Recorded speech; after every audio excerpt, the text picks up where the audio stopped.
Cette rencontre d'échange sur la gouvernance des ressources minérales a réuni l'État, les compagnies, les religieux et la société civile.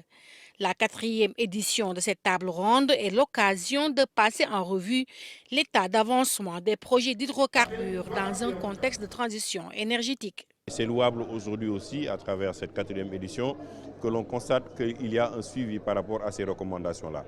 Nous entrons en plein pied dans l'exploitation de nos ressources pétrolières et gazières en 2023.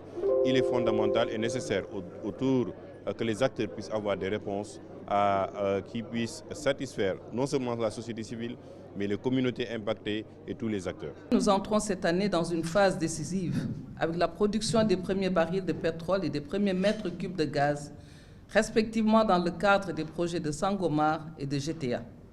Ces derniers, que nous partageons d'ailleurs avec nos frères et amis de la République islamique de la Mauritanie. Cette étape historique ouvre de réelles perspectives pour le développement socio-économique, aussi bien pour le Sénégal que pour la sous-région, pour les 30 prochaines années. L'accès à l'information, la participation du secteur privé national sont entre autres préoccupations dans cette dynamique de transition énergétique. C'est maintenant qu'il faut investir. C'est pourquoi on a pris la loi sur le contenu local où une bonne partie est réservée au secteur privé national. Toutefois, il faut accompagner ce secteur privé national-là. Vous savez, pour le secteur privé, ce qui est plus important, c'est l'accès au financement et pouvoir capter ces marchés-là.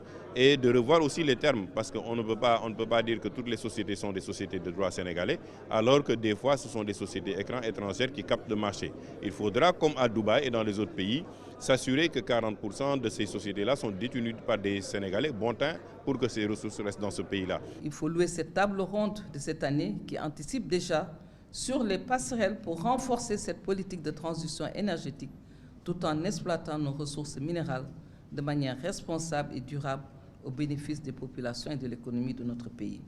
Quelle stratégie pour construire les passerelles de la transition énergétique autour de l'exploitation pétro-gazière au Sénégal?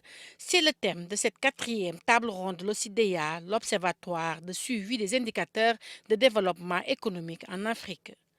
L'option de l'exploitation de ces ressources minérales en les combinant avec une transition vers les énergies renouvelables devrait permettre de créer une souveraineté énergétique, pilier de la sécurité alimentaire.